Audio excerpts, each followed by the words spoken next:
Welcome back to AS Group. My name is Amir and I'm your accounting trainer. Accounting series की नई class लेकर मैं फिर से एक बार आप लोगों का स्वागत करता हूं।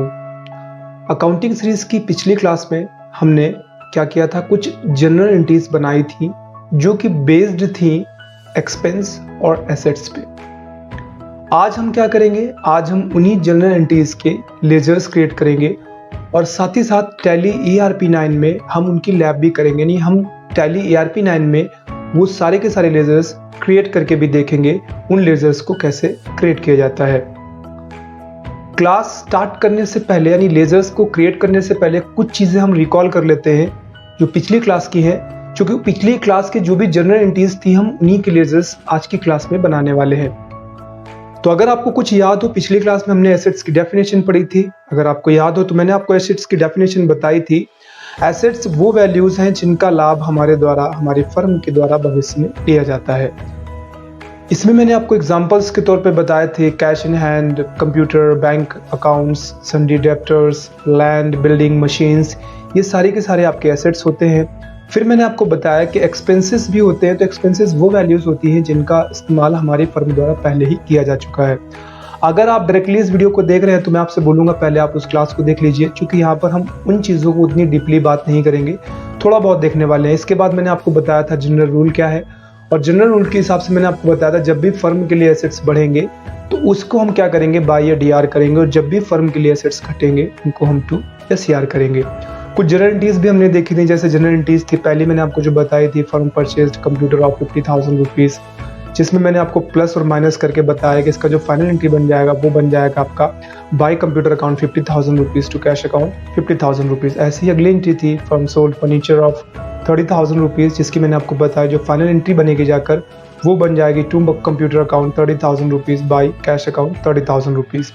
ऐसे करके टोटल मिलाकर हमने 10 जनरल एंट्रीज की थी, और आज उन्हीं 10 जनरल एंट्रीज को हम लोग क्या करेंगे, हम उनके लेजर्स पहले तो हम अपने कॉपी पे बनाते हैं, एक टेबल जनरेट करते हैं, और इसके बाद हम पहले टैली ERP9 पे जाके उन लेजर्स को क्रिएट करते हैं।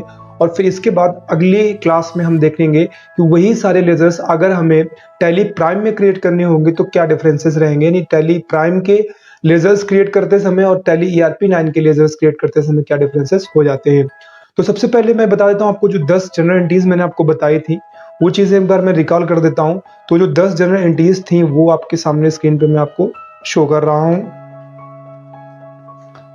तो 3 तो आपको स्क्रीन पे दिख रही हैं। इसके बाद अगली 3 थी, firm paid salary of 30,000 and paid electricity bill of 10,000, firm paid wages of 5,000 by SBI cheque, firm paid salary of 10,000 rupees and purchase machine of 50,000 rupees. इसके बाद अगली जनरल एंट्री जो थी वो थी, firm opened bank account in HDFC bank and deposited 20,000 rupees. उसके बाद फिर हमने देखा firm transfer 20,000 rupees from SBI to BOI, उसको हमने कन्वर्ट किया। और फिर हमने देखा कि फर्म ने विड्रॉ किए हैं 10,000 रुपये HDFC बैंक से, नवी एंट्री थी, इसको हमने जनरल एंट्री में कन्वर्ट किया। और फर्म ने ट्रांसपोर्ट चार्ज पे किया था 10,000 रुपये जो कि HDFC चेक से पे किया था, इसको भी हमने जनरल एंट्रीज में कन्वर्ट किया था। अब हम क्या करेंगे, जितनी भी जनरल एंट्रीज हमने कन्वर्ट की हैं, अब उन जनरल एंट्रीज के हम सबसे पहले लेजर्स क्रिएट करेंगे। और पहले तो हम यहाँ पर थ्योरिकली लेजर्स को क्रिएट कर लेते हैं, इसके बाद फिर हम चलते हैं टैली ERP9 पे पहले, और वो सारे के सारे लेजर्स क्रिएट करके देख लेते हैं। तो यहाँ पे मैं क्या करने वाला हूँ, अब आप लेजर्स क्रिएट करते हैं। तो यहाँ पर आज का जो टॉपिक है, how to create ledgers. Side में सारी के सारी आपको जनरल एंट्रीज दिख रही हैं जो हमने ऑलरेडी पहले से क्रिएट कर ली हैं। पहली एंट्री थी by computer account to cash account, by furniture account to furniture account, sorry by cash account, by computer account to furniture account और टू कैश अकाउंट। इसके बाद थी by salary account, by electricity bill account to cash account, by wages account to SBI account, by salary account, by machine account to cash account, by HDFC account to cash account, by BOI account to SBI account, bye cash account to HDFC, and last entry थी आपकी 10वीं number, by transport charge account 10,000 rupees to HDFC account. इनको अगर हमें narrate करना है यानी वापस नरेशन में जाना है तो सिंपल से इतना समझ लेंगे, मैं आपको थोड़ा शॉर्ट में बता देता हूँ। पहली एंट्री जो अगर हम देखेंगे यहाँ पर जाकर, पहली एंट्री, तो अगर अब इसको समझना चाहें कि इसमें एक्चुअली क्या हुआ है तो इतना समझ लीजिए, बाय कंप्यूटर ने कंप्यूटर बढ़ा है और कैश घटा है। तो अगर कोई भी बोलेगा इसको नरेट करिए तो आप सिंपली नरेट कर सकते हैं कि firm purchase building of 50,000 rupees, चूंकि 50,000 रुपए की बिल्डिंग खरीदी है और उसके बदले 50,000 रुपए कैश दे दिया है। चूंकि यहाँ पे क्रेडिट वर्ड नहीं आया तो 2 में कैश डाल दिया गया है। अगली एंट्री में क्या है, यहाँ पे लिखा है 2 फर्नीचर लिखा है, 30,000 में फर्नीचर घट रहा है और कैश बढ़ रहा है। तो क्या हुआ है, firm sold furniture of 30,000 rupees. फिर इन दोनों एंट्रियों को मिलाकर तीसरी बना दी गई है कि फर्म कंप्यूटर को परचेज किया है, चूंकि कंप्यूटर बढ़ा है, फर्नीचर घटा और 20,000 रुपए अभी घट गए हैं। तो 50,000 का कंप्यूटर बढ़ा है तो 50,000 बाय में पड़ गया कंप्यूटर का, फर्नीचर 2 पड़ गया आपका 30,000 रुपए, 30,000 रुपए का फर्नीचर घटा है और फिर 2 में कैश पड़ गया बैलेंस करने के लिए। क्योंकि मतलब क्या हुआ, 50,000 रुपए कंप्यूटर अगर हम किसी से खरीदेंगे तो उसको 50,000 रुपए हमें देने थे, तो 50,000 रुपए का हमने कंप्यूटर खरीदा तो 50,000 का कंप्यूटर हमारे पास बढ़ गया और उसके बदले हमने यहाँ पर क्या किया, फर्नीचर दे दिया 30,000 रुपए का और फिर हमने 20,000 रुपए का कैश दे दिया। तो यहाँ पर टोटल जो आपकी एंट्री बन गई वो बन गई bye computer account, 2 furniture account, 2 cash account. तो बाय और 2 बराबर रहेगा। ऐसे जब हमसे कहेंगे तो सैलरी पे की है, इलेक्ट्रिसिटी बिल की है, सैलरी पे की थी 30,000 रुपए और इलेक्ट्रिसिटी बिल पे किया था 10,000 रुपए, दोनों का पेमेंट हमने कैश में किया है। तो ये फाइनल एंट्री बन जाएगी। तो बाय में दोनों पड़ जाएंगे, सैलरी और इलेक्ट्रिसिटी बिल, क्योंकि दोनों ही एक्सपेंसेस हैं। तो दोनों ही पड़ गए आपके, यानी 2 एक्सपेंसेस हमने बढ़ाए थे और उसके बदले हमने कैश पे कर दिया। फिर क्या किया, हमने वेजेस पे किया है, वो भी एसबीआई चेक में, क्योंकि एसबीआई देखिए जो चीजें हम पे कर रहे हैं, यानी कि अगर हमारा एसेट्स घट रहा है तो 2 में ही है, तो अगर हमने चेक काट के दिया है किसी को तो 2 में एसबीआई पड़ा हुआ है। तो ये कुछ जनरल एंट्रीज थी पिछली वाली। नरेशंस इनको मैंने आपको बता दिया, नरेशन का मतलब क्या है, कहीं पे जनरल एंट्री लिखी हुई है और उसको हमें उल्टा करना है, कन्वर्ट करना है, तो उसे हम कैसे करेंगे, इनको नरेशंस कहते हैं। तो फिर हम कभी और देखेंगे नरेशंस हम करेंगे। तो भी जो स्टार्ट हुआ है टैली, अभी आने वाली क्लासेस में हम बहुत डीपली डिस्कशन करने वाले हैं अलग अलग टॉपिक्स पे। अभी क्या है कि अगर हम थोड़ी थोड़ी थ्योरी के साथ साथ थोड़ी लैब करते जाए थोड़ा और एंटरटेनिंग रहेगा और आपको लगेगा कि आपको टैली समझ में भी आ रही है। तो ओवरऑल हमारे पास अभी यहाँ पर 10 जनरल एंट्रीज हैं। अब हम सबसे पहले अगर हमें लैब करना है टैली पे जाकर तो इन 10 जनरल एंट्रीज के सबसे पहले हमें लेजर्स क्रिएट करने हैं। अब लेजर क्या होते हैं, सबसे पहले इंपॉर्टेंट वर्ड ये आएगा। आप इसको शुद्ध सिंपल भाषा में इतना कह सकते हैं, लेजर्स के हिसाब से आप ये समझ लीजिए जो भी वर्ड यहाँ पर अभी आए हैं सारे के सारे वर्ड्स को हमें लेजर्स में क्रिएट करना पड़ेगा, ठीक है, यानी उनका एक अकाउंट्स बनाना पड़ेगा। अब लेजर्स को क्रिएट करने के लिए हमें उनके लेजर्स के नेम और अंडर ग्रुप डालने होते हैं। अंडर ग्रुप क्या होते हैं, इनको सिंपल भाषा में इतना समझ लीजिए, मैं बाजार गया, बाजार जाकर मैंने वेजिटेबल्स परचेज करी, जैसे मैंने ग्रीन वेजिटेबल्स के अंतर्गत धनिया लिया एंड मिर्च लिया और भी काफ़ी कुछ लिया। इसके बाद मैंने आलू खरीदा, यानी पोटैटोज, फिर टोमेटोज परचेज किए, सारा कुछ मैंने एक बैग में डाल दिया। फिर जब मैं घर में लेके आऊँगा तो क्या करूँगा, जितने भी ग्रीन वेजिटेबल्स होंगे उनके लिए अलग बास्केट होगी, हम सारा का सारा वो ग्रीन वेजिटेबल्स को अलग बास्केट में डालेंगे, आलू को अलग बास्केट में डालेंगे। यानी कुल मिला के मार्केट से जब हम माल परचेज करते हैं तब तो सारा कुछ एक ही बैग में है, लेकिन घर आते ही क्या करते हैं, हम उसको उसके अलग अलग प्रोडक्ट्स के हिसाब से उनको अलग अलग बास्केट्स में डाल देते हैं। तो इनको आप सिंपल सा टैली में भी सेम टू सेम होता है, अकाउंटिंग में भी सेम टू सेम होता है। जनरल एंट्रीज जितनी भी हम करते हैं, जनरल एंट्रीज करते समय हमें क्या करना होता है, हमें सबको उनके ग्रुप के हिसाब से बांट देना होता है। भाई एक्सपेंसेस हैं, एक्सपेंसेस भी 2 प्रकार के होते हैं, इस पे हमने ऑलरेडी क्लास पे डिस्कशन किया हुआ है कि एक्सपेंसेस 2 प्रकार के होते हैं नॉर्मली, डायरेक्ट और इनडायरेक्ट एक्सपेंस। इस पे पूरा मैंने एक करीबन पौन घंटे की क्लास बनाई थी जिसमें मैंने आपको बताया था कि आपको याद करने की जरूरत नहीं है कौन से डायरेक्ट एक्सपेंसेस होते हैं और कौन से इनडायरेक्ट एक्सपेंसेस होते हैं। आप सिर्फ समझ लेंगे तो भविष्य में कभी भी कोई नया वर्ड भी अगर आपके सामने आएगा तो आप उसको आराम से ये छटनी कर पाएंगे आप कि कौन सा डायरेक्ट होगा और कौन सा इनडायरेक्ट होगा। ऐसे ही मैंने आपको एसेट्स के बारे में भी बताया था, क्योंकि ये जितनी भी 10 एंट्रियां हैं ये सारी की सारी एसेट्स और एक्सपेंसेस पे ही बेस्ड है। तो एसेट्स भी 2 प्रकार के होते हैं, करंट एसेट्स और नॉन करंट, जिसको हम लोग फिक्स्ड बोल देते हैं। इस पे ऑलरेडी क्लास मैंने पहले से डाली हुई है, फिर भी अगर आपको कंफ्यूजन है तो आप कमेंट में दे सकते हैं, मैं आपको उसके लिए फिर से क्लास बनाकर आपको बता दूंगा। हालांकि इस क्लास का डिस्क्रिप्शन में आपको लिंक मिल जाएगा। इनकेस अगर मैं लिंक नहीं, कई बार क्या होता है मैं बता देता हूँ कि मैं लिंक मिल जाएगा लेकिन नहीं डाल पाता हूँ या दिमाग से निकल जाता है, तो आपको बस करना ये है कि जो वीडियो डाला गया है आपको क्या करना है, आपको इसी सर्च लिस्ट पे चले जाना है, ठीक है। इसकी ही आप जाके प्ले लिस्ट देख लीजिए, इस प्ले लिस्ट में पूरी की पूरी क्लासेस पड़ी हुई हैं सेपरेटली, एक्सपेंसेस पे, एसेट्स पे, लायबिलिटीज पे, कैपिटल पे, रेवेन्यू पे, इनकम पे, यानी जीएसटी तक की यहाँ पर सारी की सारी क्लासेस ऑलरेडी पड़ी हुई हैं। तकरीबन आप कह सकते हैं 15 से 20 क्लासेस पढ़ चुकी हैं। तो अगर आपको छांटने में दिक्कत है डायरेक्ट एक्सपेंस, इनडायरेक्ट एक्सपेंस, तो आप जाकर वहां से देख लेंगे। चलिए अब हम क्रिएट करते हैं। सबसे पहले हम क्या करते हैं, हम यहीं पे क्रिएट कर लेते हैं। तो क्रिएट करने के लिए वैसे तो मैंने क्रिएट करके रखे हुए हैं, फिर भी मैं आपको बता देता हूँ एक बार से कि कैसे क्रिएट किए गए हैं। तो यहाँ पर आपको देखने को मिल रहा होगा सबसे पहली एंट्री जब हमने की थी उसमें हमने दो वर्ड यूज किए थे। एक वर्ड था कंप्यूटर का और दूसरा वर्ड था कैश का। दोनों ही हमारे एसेट्स हैं, चूंकि दोनों का ही लाभ भविष्य में लिया जा रहा है। क्योंकि अगर हमने कंप्यूटर परचेज किया है तो कंप्यूटर हमने इसीलिए परचेज किया है कि आज के बाद में उसको यूज कर पाऊंगा, ठीक है। और कैश जो हमारे जेब में पड़ा होता है उसका लाभ भी हम भविष्य में लेते हैं। तो दोनों ही चीजें एसेट्स हैं। अब बात ये आती है कि एसेट्स में है क्या, करंट या नॉन करंट। तो करंट एसेट्स वो एसेट्स होते हैं जिनका लाभ करंट ईयर में लिया जाता है, और नॉन करंट एसेट्स वो एसेट्स होते हैं जिनका करंट ईयर में तो हम लाभ लेते ही लेते हैं, पर करंट ईयर के बाद भी, यानी आने वाले करंट ईयर के बाद भी हम उसका लाभ ले पाएंगे। मैंने बता दिया था आपको, सेपरेट क्लास बन गई है, चाहिए वहां से इसको देख लीजिए। अब जब हम लेजर बनाएंगे तो सिंपल लेजर बनाते समय क्या करेंगे, यहाँ पे जो भी हमने नाम यूज किए हैं सबसे पहले हमें हर एक नाम का एक लेजर क्रिएट करना है। तो इस वाले जो पहला वाला वर्ड यहाँ पे हमने यूज किया था कंप्यूटर, तो लेजर नेम क्या हो जाएगा, इसका लेजर नेम आपका हो जाएगा कंप्यूटर। और जब इसकी बात आएगी इसका अंडर ग्रुप क्या होगा, तो मैंने कहा जो एसेट्स होते हैं वो दो प्रकार के। कंप्यूटर क्या है, एसेट्स है, क्योंकि इसका लाभ हम भविष्य में लेंगे। तो अब बात ये आती है कि कंप्यूटर कौन सा एसेट्स आएगा, तो बेटा कंप्यूटर आएगा आपका फिक्स एसेट्स। क्यों, क्योंकि कंप्यूटर एक ऐसा एसेट्स है जिसका लाभ हम साल भर के भीतर तो लेंगे ही लेंगे, साल भर के बाद भी लेंगे, ठीक है।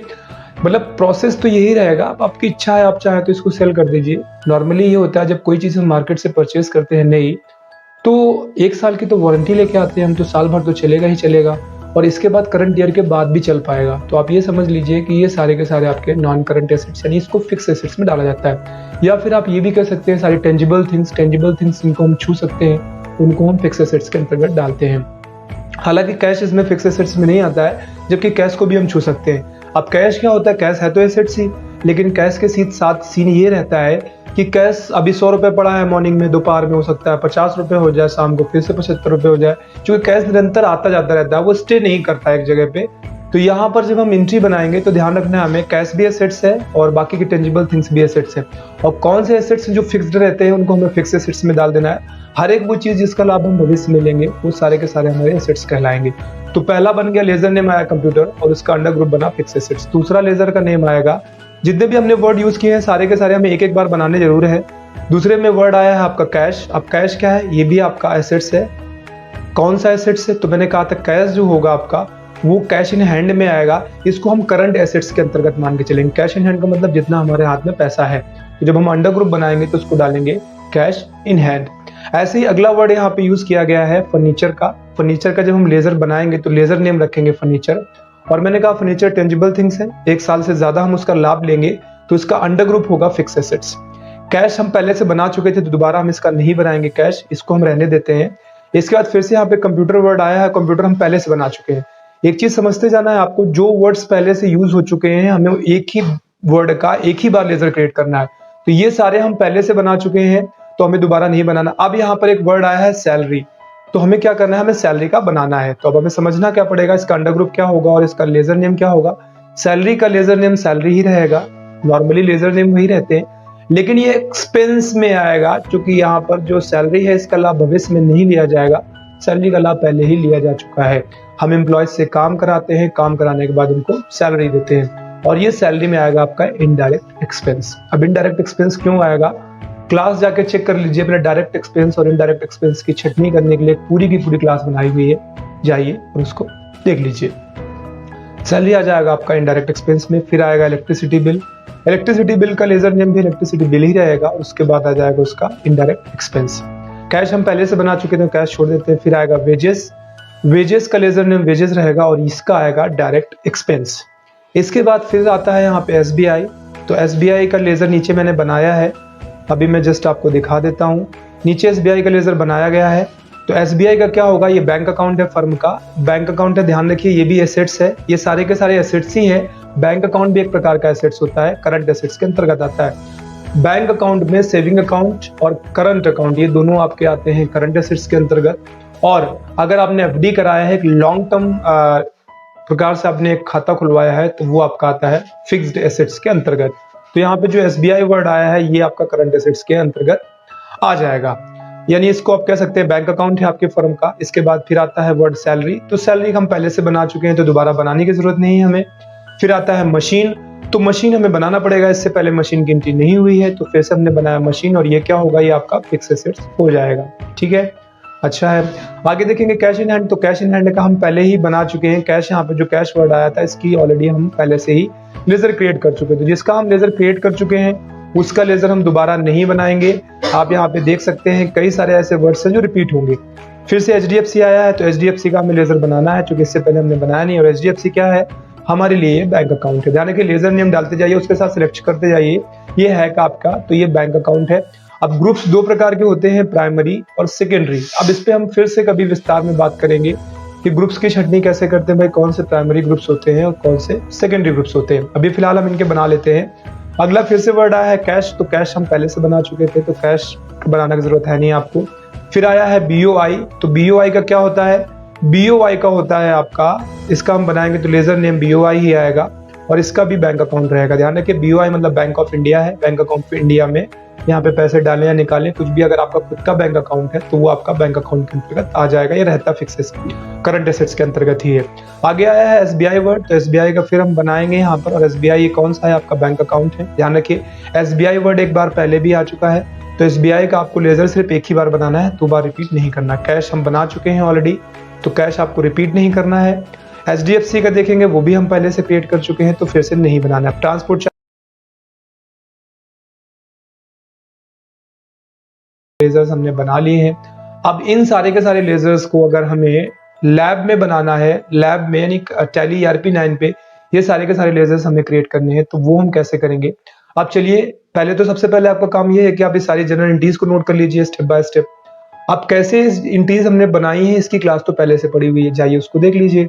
इसके बाद फिर क्या करना है आपको, ये टेबल जो मैंने यहाँ पे अभी क्रिएट किए है, आपको ये टेबल भी यहाँ पे नोट कर लेनी है, जिसमें हमें एक तरफ लेजर नेम डालना है और दूसरी तरफ अंडर रूट्स डालने हैं। तो यहाँ पर हमने करीबन आप देखेंगे तो कितने लेजर्स हैं? 1 2 3 4 5 6 7 8 9 10 11।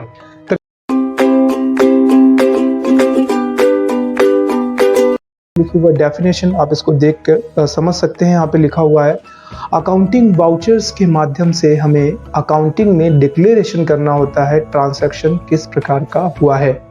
यानी कि अकाउंटिंग में क्या होता है? ट्रांजैक्शन का मतलब क्या होता है? जैसे हमने आपको पहली क्लास में बताया था, बिजनेस ट्रांजैक्शन का मतलब होता है व्यापार में कुछ भी ऐसा घटित हो, कुछ भी आए कुछ भी जाए, कहीं से भी पैसे का कोई इन्वेस्टमेंट हो, कुछ भी ऐसी एक्टिविटी हो जिसे हमें फीड करने की, जिसे हमें लिखने की जरूरत पड़ती है, उसे हम बिजनेस ट्रांजैक्शन कहते हैं।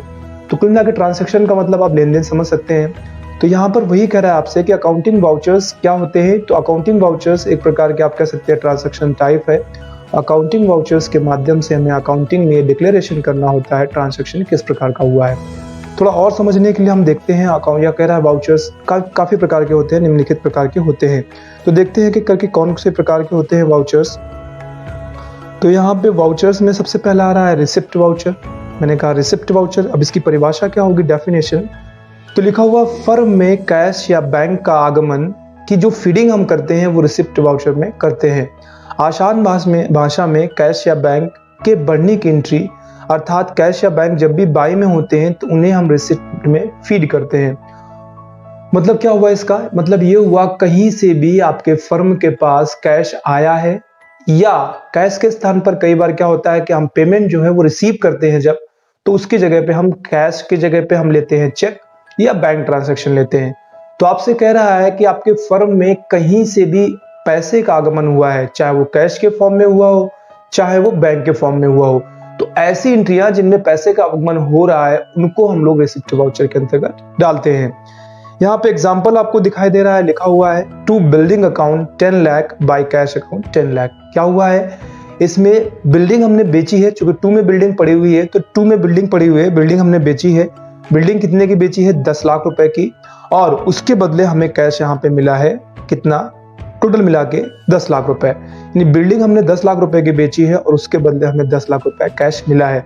तो यहाँ पर अगर आप देखेंगे तो कैश 10 लाख रुपए आपका बाय में पड़ा हुआ है। तो जब भी कैश फर्म का बढ़ेगा, अब कैश बाय में क्यों पड़ा है इस पे तो ऑलरेडी मैं इंडिया बता चुका हूँ, आपको बहुत अच्छे से समझाया भी है, 2-3 क्लासेस भी हो गई हैं। जब भी आपका माल जाएगा तो माल जब आप कोई चीज सामान बेचेंगे तो बेचने में क्या होगा, उसके बदले आपको कैश मिलेगा। और जब भी कैश मिलता है, कैश बढ़ता है हमारे पास, तो उसे प्लस करने के हम क्या करते हैं, उसको हम डीआर कर देते हैं, डेबिट कर देते हैं। तो ये एंट्री होगी, तो ये किस में जाएगी? ये जाएगी आपके रिसिप्ट वाउचर के अंतर्गत। ऐसे ही अगला अगर हम देख लेते हैं तो अगला है पेमेंट। पहला क्या था, रिसिप्ट, यानी जब भी पैसा कहीं से भी रिसीव हो बैंक के फॉर्म में या कैश के फॉर्म में उसे हम रिसिप्ट में डालेंगे। अगला है पेमेंट, यहाँ पे 5 शॉर्ट की है। फर्म में कैश या बैंक के कम होने को हम पेमेंट कहते हैं। इसमें कैश या बैंक टू में रहता है। मतलब क्या हुआ, इसका मतलब है कैश या बैंक अगर फर्म से घट रहा है, कम हो रहा है, तो उसको हम लोग पेमेंट वाउचर में डालते हैं। मतलब क्या हुआ, अगर आपने फर्नीचर खरीदा तो जब आप फर्नीचर खरीदेंगे तो आपको कैश देना पड़ेगा, तो ये किस में जाएगी, ये पेमेंट में जाएगी। ठीक है, अगर आप कैश दे रहे हैं, कैश कम हो रहा है तो पेमेंट में जाएगी। कई बार क्या होता है हम कैश नहीं देते, उसकी जगह पे हम चेक काट के दे देते हैं, तो चेक क्या होगी, चेक भी आपकी, वो जो बैंक से पैसा कट जाएगा तो वो भी आपका जाएगा पेमेंट के अंतर्गत। तो वही कह रहा है, जब भी फर्म का कैश या बैंक घटता है, कम होता है, उसे हम लोग पेमेंट वाउचर के अंतर्गत वो जनरल एंट्रीज डालते हैं। एक जनरल एंट्री यहाँ पे लिखी हुई है, इसको देख लीजिए, लिखा है by salary account 10,000 and to cash account 10,000। मतलब क्या हुआ, यहाँ पे बता रहा है आपको कि कैश के रूप में 10,000 रुपए सैलरी दी गई है। ठीक है, क्या हुआ है, सैलरी दी गई है कैश के रूप में कितनी, 10,000 रुपए। तो ध्यान रखिए, जब भी आप किसी को सैलरी पे करेंगे, तो जब आप सैलरी पे करेंगे तो क्या होगा, आपकी फर्म से कैश घट जाएगा। आप कैश ना दिया होता तो आपने चेक दिया होता तब भी बैंक घट जाता। तो कैश या बैंक कुछ भी घटता है फर्म से, तो उसे हम ऐसी एंट्रीज को हम लोग बनाते हैं पेमेंट वाउचर के अंतर्गत। तो 2 हो गए, पेमेंट, पेमेंट में पैसा जा रहा है, कैश जा रहा है, और रिसिप्ट, रिसिप्ट में पैसा आ रहा है, बैंक आ रहा है या कैश आ रहा है, किसी न किसी तरीके से आ रहा है। चलिए अगला देख लेते हैं, अगला वाउचर्स कौन सा है। तो अगला वाउचर आपके सामने स्क्रीन पे दिखाई दे रहा है, कॉन्ट्रा, शॉर्ट की है F4।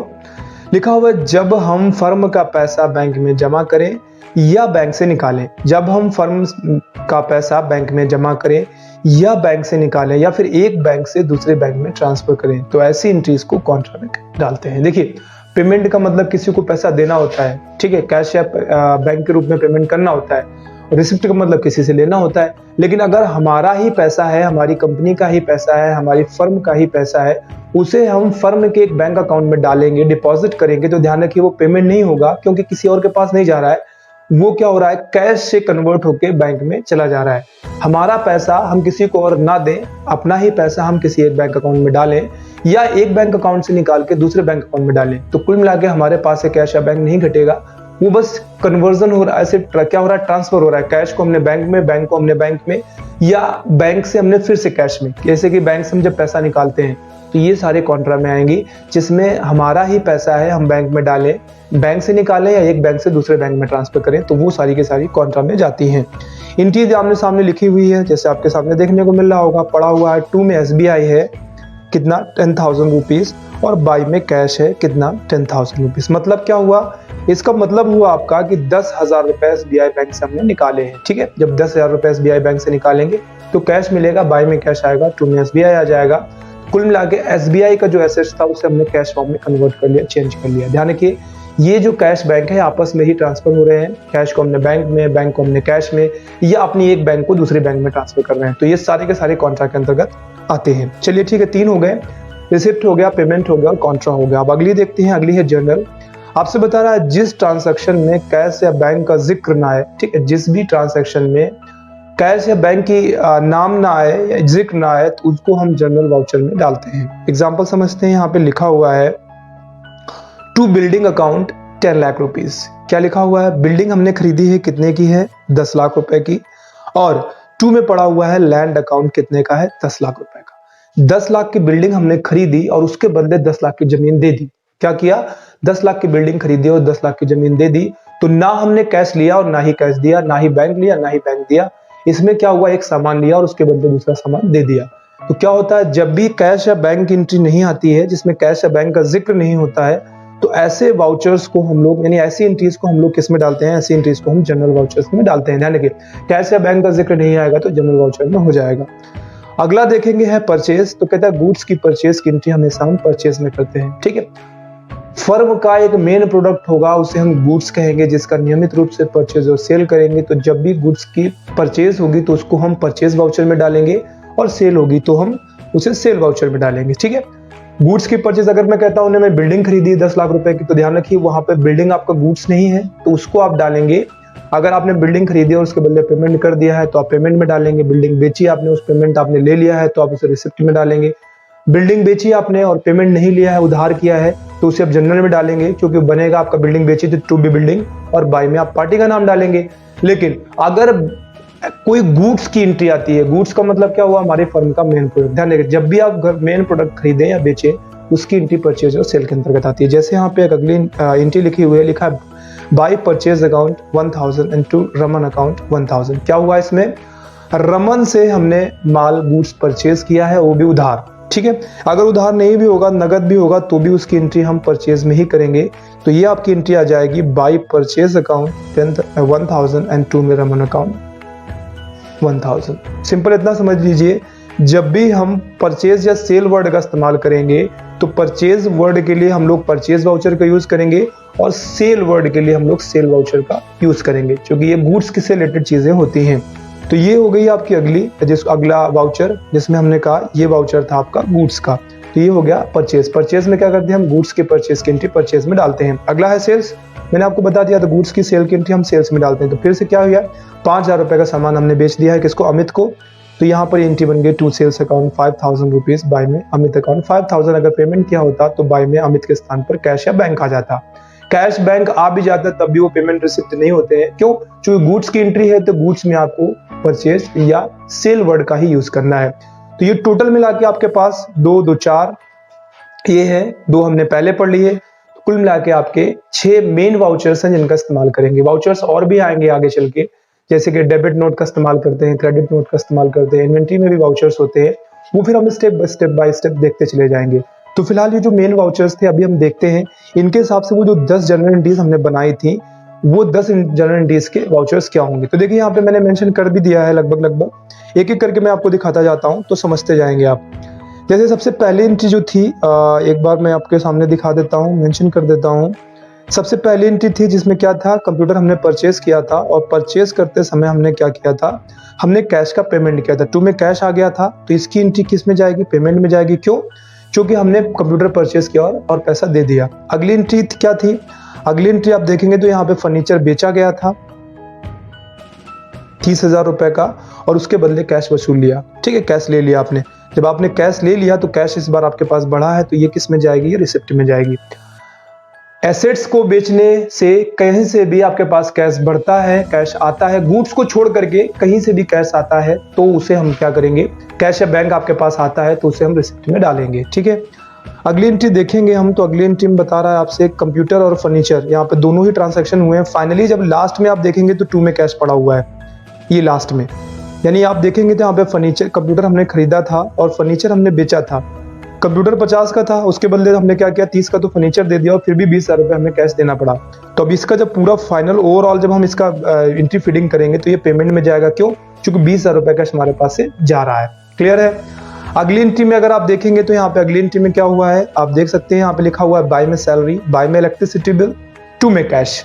तो बाय में सैलरी, बाय में इलेक्ट्रिसिटी बिल है, ठीक है, कोई बात नहीं, लेकिन 2 में कैश पड़ा हुआ है। कैश जैसे ही 2 में पड़ा हुआ है मतलब कैश घट रहा है हमारी फर्म का और ये कैश बैंक में नहीं जमा हो रहा है, ये किसी के पास जा रहा है।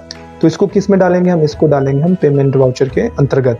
ठीक है, तो ये भी आपका पेमेंट में पड़ जाएगा। इसके बाद हम देखेंगे अगला, फिर वेजेस पे किया है और इस बार हमने चेक दिया है 5,000 रुपए का, तो ये भी आपका पेमेंट के अंतर्गत चला जाएगा। फिर क्या हुआ है, यहाँ पर हमने क्या किया है, सैलरी, यहाँ पे हमने सैलरी पे की है, कितनी, 10,000 रुपए। मशीन खरीदी है कितनी की, 50,000 रुपए की। एक बार मैं देख लेता हूँ, एंट्री नंबर है आपकी 6ठी। ठीक है, 6ठी एंट्री में क्या हुआ है, हमने मशीन और सैलरी 2 चीजों के पैसे अदा किए हैं। मशीन तो हमने खरीदी, एसेट्स था, और सैलरी हमने एम्प्लॉयज को 10,000 रुपए पे की है। तो टोटल मिला के हमने अपने फर्म से कैश घटाया है, कैश पे किया है कितना, 60,000 रुपए। तो जब कैश 60,000 रुपए पे किया है तो ये आपकी चली जाएगी पेमेंट में। अगली एंट्री देखेंगे बाय एचडीएफसी टू कैश, इसका मतलब क्या हुआ, एचडीएफसी में डाला है हमने कितना, 20,000 रुपए। 20,000 रुपए हमने एचडीएफसी में जमा कर दिया, तो ये कॉन्ट्रा में आएगी। क्यों, क्योंकि अपना ही पैसा था, हमने किसी को दिया थोड़ी ना, हमने अपना ही पैसा अपने बैंक अकाउंट में डाल दिया है, तो ये कॉन्ट्रा में आएगी। अगली एंट्री में देखेंगे बीओआई है, बाय में बीओआई और 2 में एसबीआई, यानी एसबीआई से पैसा निकाल के हमने क्या किया, बीओआई में डाल दिया है, तो ये किस में आएगी, ये कॉन्ट्रा में आएगी। ध्यान रखिए पेमेंट रिसिप्ट नहीं आएगा, अपना ही पैसा एक बैंक से जब दूसरे बैंक में ट्रांसफर करते हैं तो उसे हम कॉन्ट्रा में डालते हैं। अगली एंट्री फिर से वही है, हमने क्या किया है, एचडीएफसी बैंक में से निकाले हैं कितने, 10,000 रुपए, तो ये भी कॉन्ट्रा में आ जाएगी, क्योंकि कैश बढ़ा है और एचडीएफसी आपका घट रहा है। लास्ट एंट्री में क्या किया है, हमने ट्रांसपोर्ट चार्ज पे किया है 10,000 रुपए, और किस फॉर्म में पे किया है, इस बार हमने बैंक फॉर्म में पे किया है, HDFC चेक दिया है, तो ये किस में जाएगी, ये पेमेंट में जाएगी। आई होप चीजें क्लियर समझ में आ रही होंगी। यहाँ पे क्या हुआ है, अगर आप ओवरऑल देखेंगे तो यहाँ पर हमने काफी कुछ पेमेंट किया है और काफी कुछ रिसीव भी किया है, कुछ कॉन्ट्रैक्ट के अंदर के भी ट्रांजैक्शंस थे। तो ये अब यहाँ पर लेजर्स हम पहले से क्रिएट कर चुके हैं, और हमने क्या कर लिया है, हमने वाउचर्स को भी पहचानना सीख लिया है। अब इसके बाद अगर हमें टैली में इनकी फीडिंग करनी है तो बहुत ही आसानी से हम इनकी फीडिंग कर सकते हैं। कैसे करेंगे चलिए देख लेते हैं। अब हम टैली ERP9 ओपन करेंगे और देखेंगे उसमें कैसे करेंगे हम एंट्री। सो गाइस, अब हम क्या करेंगे, जो भी लेजर्स हमने क्रिएट किए हैं अभी जस्ट, अब उनको हम लैब पे करके देखते हैं। टैली ERP9 पे अगर हमें लेजर क्रिएट करने होंगे तो कैसे क्रिएट करेंगे। तो सबसे पहले हम क्या करते हैं, अभी आपको मैंने अपनी कंप्यूटर स्क्रीन शेयर कर दी है, यहाँ पर हम टैली ERP9 को ओपन कर लेते हैं। अभी टैली ERP9 हमारा ओपन हो रहा है। जब आप इसको देखेंगे, मैंने आपको जैसे कि पहले बताया था कि सारी की सारी लैब्स हम टैली ERP9 और टैली प्राइम दोनों पे ही करेंगे। तो अब मुझे क्या करना है, मैं फिलहाल यहाँ पे एजुकेशन मोड पे इसको ओपन कर लेता हूँ। तो वर्क इन एजुकेशन मोड पे जाके मैंने एंटर कर दिया। एंटर करने के बाद मैं गेटवे ऑफ टैली पे पहुंच गया हूँ। सबसे पहले आपको करना क्या है, आपको एक नई कंपनी क्रिएट कर लेनी है। उसके लिए आपको Alt F3 दबाना है और आपको चले जाना है क्रिएट कंपनी पे। क्रिएट कंपनी पे जाएंगे, कुछ रैंडम सी डिटेल्स हैं जो को भर देंगे आप यहाँ पर। तो मैं यहाँ पे डाल देता हूँ AS ग्रुप PVT LTD, इतना मैं डाल के यहाँ पे एंटर करूंगा। इसके बाद मेलिंग एड्रेस डाल सकते हैं। इसके बाद आप कंट्री यहाँ से सिलेक्ट करेंगे, फिलहाल मैं इंडिया सेलेक्ट कर देता हूँ। एंड इसके बाद यहाँ पर स्टेट डाल देता हूँ मैं उत्तर प्रदेश। इसके बाद मुझे यहाँ से पिन कोड डालना है, तो मैं डाल देता हूँ 209206, ठीक है। इसके बाद फ़ोन नंबर, मोबाइल नंबर, या काफ़ी सारी चीज़ें हैं, तो फिलहाल आप इनको सबको डाल दीजिए। और कंट्रोल A शॉर्टकट करके आप यूज़ करेंगे, तो कंट्रोल A शॉर्टकट का यूज़ करने से क्या होगा, आपकी जो है पूरा का पूरी कंपनी बनकर रेडी हो जाएगी। अब कंपनी बन गई, हम यहाँ से एस्केप यूज़ करेंगे और एस्केप यूज़ करके हम गेटवे ऑफ टैली पे पहुँच गए हैं। अब हमें क्या करना है, हमें सारे के सारे लेजर्स क्रिएट करने हैं। लेजर्स क्रिएट करने के लिए आपको क्या करना है, सबसे पहले आपको अकाउंट्स इन्फो को ही ओपन कर लेना है, जो सबसे ऊपर आपको दिखाई दे रहा है। कई सारे ऑप्शंस हैं, हम देख करके सारे देखेंगे। फिलहाल हम यहाँ पे यूज़ करने वाले हैं अकाउंट्स इन्फो का। तो यहाँ पर देखेंगे आप, इन्वेंट्री इन्फो है, नीचे अकाउंटिंग वाउचर्स है, इन्वेंट्री वाउचर्स है, import data, banking, balance sheet, profit and loss, stock summaries, ratio analysis, display, quit, काफ़ी कुछ ऑप्शंस हैं। हम एक एक करके सारे देखेंगे। फिलहाल आज की क्लास में जैसे कि मैंने आपको बताया था, हम लेजर्स क्रिएट कर रहे हैं। तो मैं अकाउंट्स इन्फो पे चला जाऊँगा और मुझे जाना है लेजर्स पे। लेजर्स पे जाके मैं क्या करूँगा, यहाँ पे लेजर्स क्रिएट करने के दो ऑप्शंस हैं, या तो आप चाहें तो सिंगल लेजर क्रिएट कर लीजिए। तो क्रिएट लेजर पे जाके मैं लेजर क्रिएट कर सकता हूँ। डिस्प्ले लेजर्स से क्या होता है, अगर पहले कोई लेजर क्रिएट किया है आपने और आपको देखना है कि कौन से लेजर्स आप पहले क्रिएट कर चुके हो, तो वो आपको डिस्प्ले लेजर पे जाके देखने को मिल जाएंगे। अल्टर लेजर से क्या होगा, कोई लेजर आपने पहले से बनाया और आपको उसमें कुछ चेंजेस लाने हैं, तो आप अल्टर लेजर पे जाके वो कर सकते हैं। फिलहाल हम क्या करने वाले हैं, हम यहाँ पे क्रिएट लेजर जो पहला वाला ऑप्शन है, हम इसी का यूज करने वाले हैं। तो मैं जैसे ही इस पे क्रिएट लेजर पे क्लिक मारूंगा, बस आपको क्या करना है, आपको वही चीजें डालने चले जाना है। कैश इन हैंड मैंने बताया था पहले से ही बना रहता है, तो आपको कैश बनाना नहीं है। पहला जो था वो था कंप्यूटर, तो यहाँ पर कंप्यूटर नेम में आप कंप्यूटर डाल दिया, ऊपर लेजर नेम में आप कंप्यूटर डाल देंगे और इंटर करेंगे। यहाँ से आपको अंडर ग्रुप सेलेक्ट करना है। तो याद होगा कंप्यूटर में हमने कहा था कंप्यूटर एक फिक्स एसेट्स है, तो फिक्स एसेट्स डाल के आप इंटर करते जाइए। और चाहे तो आप इंटर ना भी करें तो कंट्रोल A दबाएंगे, डायरेक्टली वो कंट्री से आपकी सेव हो जाएगा लेजर। अगला था फर्नीचर, तो मैं फर्नीचर डाल देता हूँ लेजर नेम में, और यहाँ पे अंडर ग्रुप फिर से ही रहेगा फिक्स एसेट्स, इंटर करते जाइए और इसको कर लीजिए एक्सेप्ट। ऐसे इसके बाद अगला जो आया था, अगर आपको याद हो, अब एक बार हम देख लेते हैं और कौन कौन से थे। तो अभी नीचे मैंने ओपन करके रखा हुआ है। यहाँ पर कंप्यूटर था, कैश तो बनाना नहीं हमें, फर्नीचर बना चुके हैं हम लोग। इसके बाद हमें क्रिएट करना है सैलरी, इलेक्ट्रिसिटी बिल और वेजेस। तो चलिए क्रिएट करते हैं पहले सैलरी, SALARY, लेजर नेम हम सैलरी डाल देंगे। अंडर ग्रुप में हम डालेंगे इनडायरेक्ट एक्सपेंस, तो यहाँ से हमें इनडायरेक्ट एक्सपेंस सेलेक्ट कर लेना है और इसके बाद फिर आपको इंटर करके एक्सेप्ट कर लेना है। इसके बाद था वेजेस, तो मैं यहाँ से वेजेस डाल देता हूँ, इंटर। वेजेस आपका डायरेक्ट एक्सपेंस के अंदर आता है, तो डी दबाएंगे आप अपने कंप्यूटर कीबोर्ड पे और यहाँ से आपको डायरेक्ट एक्सपेंस सेलेक्ट कर लेना है। इसके बाद आपका ट्रांसपोर्ट चार्ज भी था, तो ट्रांसपोर्ट चार्ज डाल लीजिए आप। देखिए लेजर्स को जरूरी नहीं है कि हम बिल्कुल सीरियल से बनाएं, बस लेजर्स सारे आपको बनाने हैं। तो ट्रांसपोर्ट चार्ज में हमने डाल दिया इनडायरेक्ट एक्सपेंस, तो यहाँ पे इनडायरेक्ट एक्सपेंस डालकर इंटर करके एक्सेप्ट कर लेंगे। अभी हम देखेंगे, अच्छा इलेक्ट्रिसिटी बिल भी था, इलेक्ट्रिसिटी बिल बना लेते हैं, इलेक्ट्रिसिटी बिल। नाम डालेंगे इलेक्ट्रिसिटी बिल, और ये है क्या आपकी फर्म के लिए, ये आपका इनडायरेक्ट एक्सपेंस है, तो इनडायरेक्ट एक्सपेंस के लिए डाल के आप यहाँ पे इंटर कर देंगे। इसके बाद आपका HDFC था, अगर याद हो आपको, तो HDFC का भी हमें एंट्री करनी है, तो हमें उसका लेजर बनाना पड़ेगा। ये क्या था, आपको कंप्यूटर स्क्रीन पे दिखेगा, यहाँ पे कई सारे तो आपको दिखाई दे रहे हैं अंडर ग्रुप्स। आपको अपने कीबोर्ड से B दबाना है और इसके बाद आपको वहाँ से बैंक अकाउंट सेलेक्ट कर देना है। इंटर अगर आपके पास डिटेल्स है, अकाउंट होल्डर का नेम है, अकाउंट का नंबर है, तो आप उसे डाल दीजिए। फिलहाल मैं यहाँ पर इसको इंटर करके एक्सेप्ट कर लूंगा। फिर SBI था, SBI लेजर नेम डालूंगा, यहाँ से बैंक अकाउंट है, फिर इंटर करके मैं एक्सेप्ट कर लूंगा। इसके बाद BOI था आपका, तो BOI में लेजर नेम डालता हूँ, ये भी फर्म के लिए बैंक अकाउंट था, और इंटर करके हम इसको एक्सेप्ट कर लेंगे। तो लगभग हमने सारे ही लेजर्स क्रिएट कर लिए हैं। अब कैसे चेक करना है कितने लेजर्स क्रिएट कर लिए हैं, तो एस्केप दबाएंगे आप अपने कीबोर्ड से, और इसके बाद आप डिस्प्ले पे चले जाएंगे। ध्यान रखिए कहाँ पे हम गेटवे ऑफ टैली में थे। इसके बाद अकाउंट्स इन्फो के अंतर्गत जाएंगे, अंदर फिर लेजर्स पे जाना है। लेजर्स पे जाने के बाद अब अगर आपको ये चेक करना है कितने लेजर्स आपने बना दिए हैं, तो आप डिस्प्ले पे जाएंगे, इंटर कर देंगे, और यहाँ से वो सारे के सारे लेजर्स देखने को मिल रहे हैं। तो टोटल हमें बनाने थे तकरीबन 12 लेजर्स। BOI 1, अब देख लेते हैं कितने बना दिए। 1 2 3 4 5 6 7 8 9 10। अभी कोई लेजर रह तो नहीं रहा, एक बार हम देख लेते हैं। तो यहाँ पे ट्रांसपोर्ट चार्ज बन चुका है, इलेक्ट्रिसिटी बिल बन चुका है, सैलरी बन चुका है, फर्नीचर बन चुका है। फर्नीचर हमने बना लिया है जी, बन चुका है। कंप्यूटर भी बन चुका है, एंड देन सैलरी भी बन चुकी है आपकी, और सैलरी बन चुकी है, वेजेस बन चुका है, HDFC बन चुका है, BOI बन चुका है, SBI बन चुका है, ट्रांसपोर्ट चार्ज बन चुका है। तो ये सारे लेजर्स आपके बन चुके हैं। अब लेजर्स के बनने के बाद अब मेन इंपॉर्टेंट काम रहता है आगे की लैब में क्या होगा। तो इन सारे के सारे लेजर्स जो हमने बनाए हैं, बनाकर अब हमको इनको जनरल एंट्रीज को फीडिंग करनी है। फीडिंग करने के लिए आपको वाउचर्स की जानकारी होनी जरूरी है। वाउचर्स हम जाएंगे अकाउंटिंग वाउचर्स पे, क्योंकि अकाउंटिंग वाउचर्स पे ही हमें सारी की सारी एंट्रीज करनी है। तो हम अकाउंटिंग वाउचर्स में क्लिक करेंगे और यहाँ पर ये ओपन हो चुका है। अब जो एंट्रीज अभी हमने बनाई हैं, जिनको हमने वाउचर्स भी सिलेक्ट कर लिए थे, एक एक करके हम उनको फिट करना स्टार्ट करते हैं। तो चलिए पहले हम मुझे एंट्रीज को जरा देख लेते हैं जी। तो ये एंट्रीज आपके सामने लिखी हुई हैं। एक बार मैं जूम इन कर देता हूं थोड़ा सा, तो देखने में थोड़ी आसानी रहेगी जी। तो ये एंट्री रही। तो सबसे पहली जो एंट्री है आपके सामने दिखाई दे रहा है, ये पहली वाली, इसको हम फीड करके देखते हैं। दिस वन, ये पहली एंट्री जो थी ये पेमेंट में थी, बाई कंप्यूटर टू कैश। इसको हमें फीड करना है। अब हम कैसे फीड करेंगे, तो चलिए देखते हैं भाई कैसे फिट करते हैं इसको हम। बाई कंप्यूटर टू कैश, इसको हमें फिट करना है, तो कैसे फिट करेंगे। तो यहाँ से मैं टैली को ओपन कर लेता हूँ, और यहाँ पे हमने क्या कर रहा है, पेमेंट सेलेक्ट कर लिया है, चूंकि पेमेंट की एंट्री थी, और बाई में था कंप्यूटर। कंप्यूटर था कितना, एक बार दोबारा चेक कर लेते हैं। तो कंप्यूटर था आपका 50,000 रुपये, तो यहाँ पे हम 50,000 रुपये अमाउंट फिल कर देंगे, इंटर।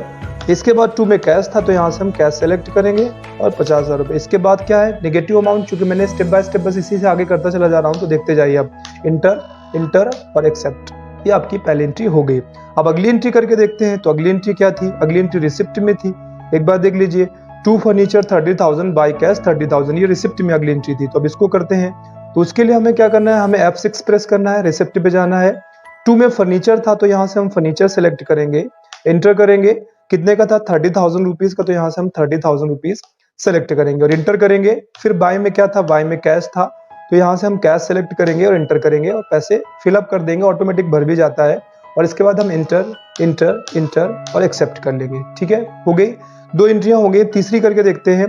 तीसरी एंट्री पेमेंट में थी, जिसमें हमने कंप्यूटर परचेस किया था 50,000 का, और 30,000 रुपए का फर्नीचर बेचा, और टू में कैश 20,000। ये तीसरी एंट्री पेमेंट में थी। एक बार इसको फिल करके देख लेते हैं।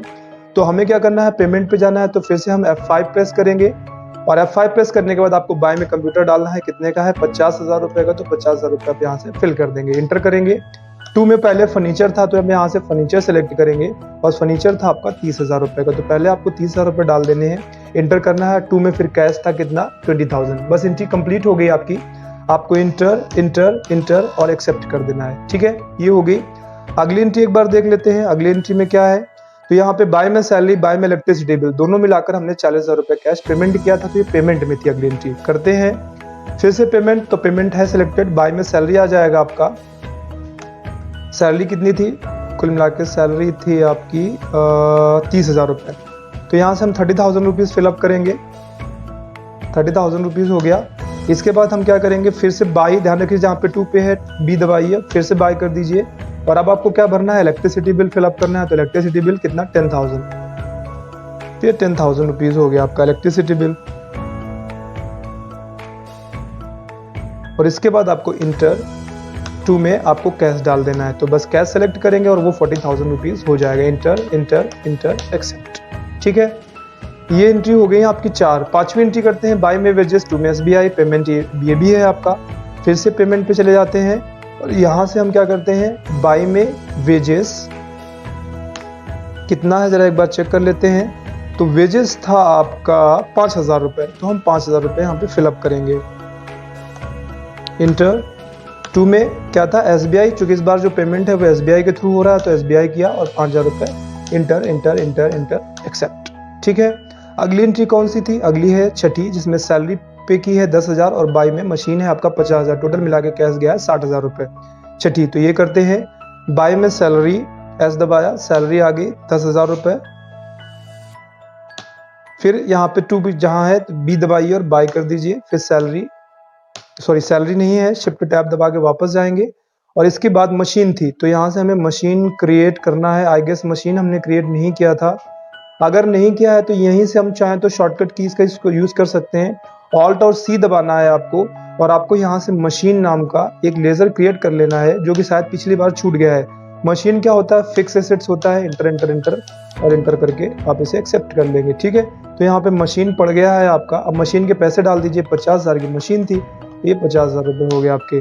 अब 2 में क्या है, कैश कितना, टोटल मिला के 60,000 रुपये। तो पेमेंट में एंट्री चली जाएगी, इंटर इंटर एक्सेप्ट। ठीक है, अच्छा है।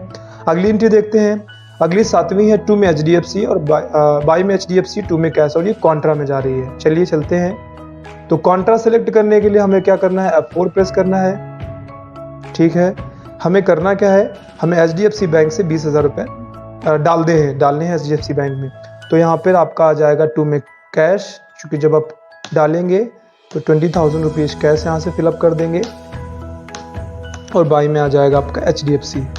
Inter enter enter enter inter, कितने कितने के नोट्स थे अगर आपको पता है तो आप फिल कर सकते हैं। और एक्सेप्ट हो गई। अगली एंट्री भी हो गई। इसके बाद है आपकी, फिर से देखेंगे 8वीं नंबर। तो बैंक ऑफ इंडिया में डाले हैं हमने, SBI से निकाल के कॉन्ट्रा में जाएगी। कितने पैसे थे, 50,000 रुपये। तो 50,000 रुपये SBI बैंक से हमने ट्रांसफर किए हैं। तो जिससे ट्रांसफर किए हैं वो 2 में आता है, क्योंकि जिससे पैसा घट रहा है। तो 50,000 रुपये हम यहाँ से घटा देते हैं, क्रेडिट कर देते हैं और उनको डेबिट करते हैं किस बैंक में, BOI में, बैंक ऑफ इंडिया में। Enter enter enter enter enter accept. ठीक है, ये भी एंट्री हो गई। अगली देखते हैं, फिर से 9वीं नंबर है, जिसमें क्या करना है आपको, HDFC बैंक में से पैसे निकालने हैं 10,000 रुपये। ये भी कॉन्ट्रा में जाएगी, आपका पैसा HDFC में था। तो यहाँ पे आपकी बार क्या होगा, जिससे निकालना है वो डाल दीजिए 2 में। तो 2 में आ जाएगी कितने, 10,000 रुपये निकालने हैं। तो 10,000 रुपये फिलअप कर दीजिए। इंटर इंटर इंटर और बाई में कैश कर दीजिए इस बार। तो बाई में कैश आ जाएगा। Enter enter enter enter accept. ठीक है, अगली एंट्री देखते हैं। 9 नंबर तक हो गई आपकी। 10वीं नंबर एंट्री थी, पेमेंट में बाय में ट्रांसपोर्ट चार्ज कितना, 10,000 रुपये पे करना है HDFC चेक के रूप में। तो यहाँ पे पेमेंट में चले जाएंगे हम। तो इस बार हम सेलेक्ट करते हैं पेमेंट। पेमेंट पे जाने के बाद आपको ट्रांसपोर्ट चार्ज पे करना है। तो बाय में ट्रांसपोर्ट चार्ज आएगा कितना, 10,000 रुपये। इंटर 2 में क्या आएगा आपको, जिस चीज़ में पेमेंट किया है। तो HDFC में क्या है, तो HDFC, तो HDFC कितना, 10,000 रुपये। Enter enter enter enter enter accept. तो सिंपल सी प्रोसेस थी, हम सोच समझ में भी आ गई होगी कैसे करते हैं हम एंट्रीज। अगर हमें पता है जर्नल एंट्रीज हमारे पास पहले से हैं और अगर हमने लेजर्स उनके क्रिएट कर लिए हैं। लेजर क्रिएट करना मैंने आपको पिछली क्लास में बता दिया था। इसके बाद वाउचर्स छांटने मैंने आपको इस क्लास में बता दिए हैं। जर्नल एंट्रीज को वाउचर्स में पहले हमने उसको सेलेक्ट किया, कौन कौन से वाउचर्स थे। फिर हम गए टैली में, गेटवे ऑफ टैली से। फिर हम गए थे कहाँ पे, एक बार फिर से मैं रिकॉल कर देता हूँ। आप अकाउंट्स इन्फो से लेजर्स क्रिएट करेंगे, फिर आपको अकाउंटिंग वाउचर्स में जाके सारी की सारी एंट्रियां कर देनी है। आज की क्लास बेसिकली मैंने आपको पूरा का पूरा स्टार्टिंग से लेकर एंडिंग तक बेसिक जो एंट्रीज थी एसेट्स और एक्सपेंस पे बेस पे वो बना दी हैं। अगली क्लास में हम फिर से मिलेंगे, नए टॉपिक पे बात करेंगे, कुछ और एंट्रीज करेंगे अलग टॉपिक से, एसेट्स और एक्सपेंस से छोड़कर और भी एंट्रीज हम धीरे धीरे करके स्टेप बाय स्टेप सारे के सारे टॉपिक्स को क्लियर करेंगे। बेसिक से उठाएंगे और इसे हम एडवांस लेवल तक लेके जाएंगे। तो आज की क्लास में फिलहाल इतना ही। बहुत जल्द फिर से मिलेंगे नई क्लास में नए टॉपिक पे बात करते हुए। तब तक अपना खूब सारा ख्याल रखिए। Bye bye.